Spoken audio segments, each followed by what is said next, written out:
Hey team, Doug with Machinery Partner here. Today we're going to talk about taking care of your Barford 750J RS and making sure that we're running our regen sequence. You'll need to regen your engine at the end of every day, which your engine may or may not take. Your regen is the process of cleaning out any contaminants inside of your DPF, which is your emissions system. When you regen, it will burn out any of those impurities and get them out of your filter to ensure that your engine is running good and clean.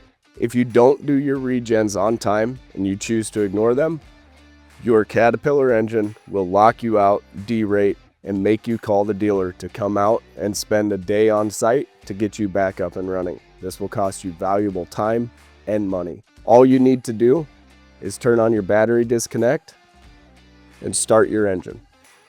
Once your engine's running, you're ready to do your regen. No other functions can be on when you're doing this. The engine must be free of load and running at idle. Before you can start your regen, it also needs to be at operating temperature. So we've got everything set down there.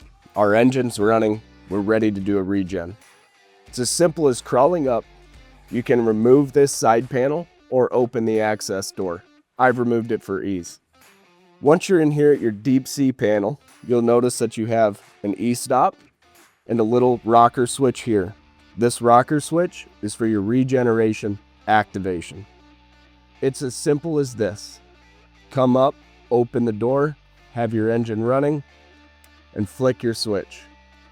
Once the switch is flicked, give your machine 10 to 15 minutes to take the opportunity to initiate a regen.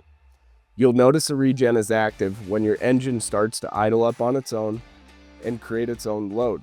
Once your regen switch is activated and your engine takes your regen on, it can take anywhere from 20 to 45 minutes to run a complete regen, depending on the sit load.